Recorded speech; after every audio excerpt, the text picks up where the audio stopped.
this week's prayer pause. I'm Pastor Lauren Paget, and I am with St. Paul United Church of Christ in Pekin, Illinois.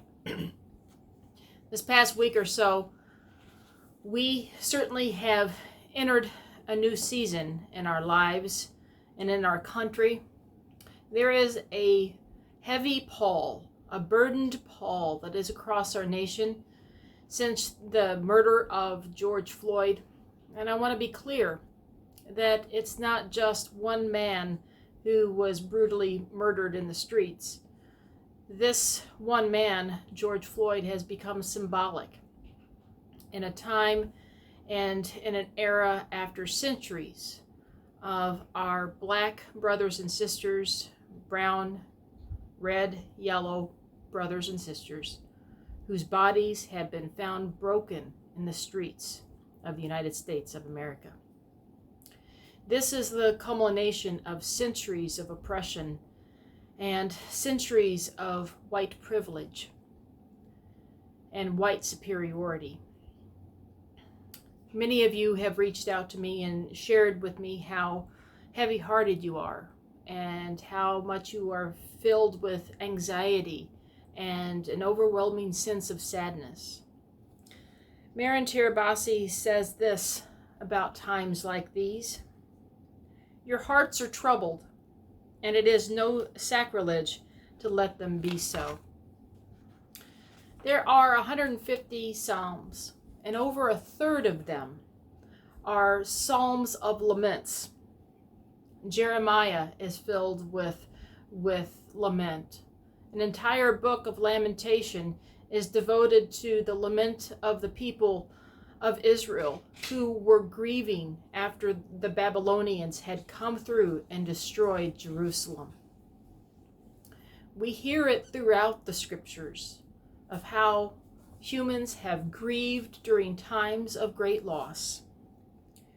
Jeremiah 6:26 in the New Revised Standard reads this: O my poor people, put on sackcloth and roll in ashes.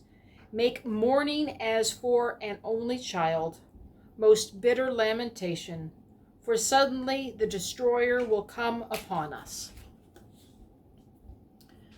During these times, we need to allow our emotions, and wherever our hearts and minds are, to be our prayer, to be that which we are in conversation to God about, so God's Spirit can transform us and transform each of us into a more peace-filled and just tomorrow. Let that start today.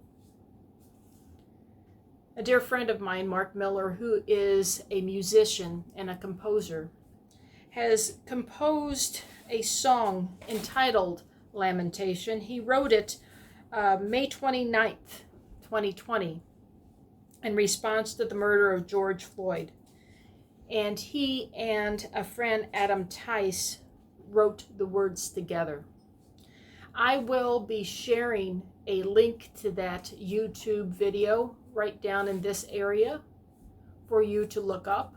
I will also be posting his YouTube video to our St. Paul United Church of Christ Pekin YouTube channel, and I will also be posting that to our Facebook page, so you can also find it there.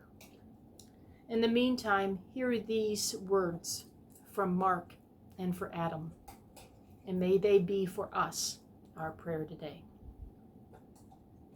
My heart is breaking, my fury shaking, my soul is tired, my breath is gone. I cry, how long, Lord, this evil season? Unending pain and tears. Use our anger to melt the swords of hate. Use our tears to water thirsty ground. Give us courage to love all you create. Come to us and turn your world around. Come to us and turn your world around. We cry, how long, Lord, this evil season, unending pain and tears. May each and every one of us know that during this time we do have a God that is with us. I'm Pastor Lauren. Know that I love you, and more importantly, God loves you too. Peace. Love you. Shalom, friends.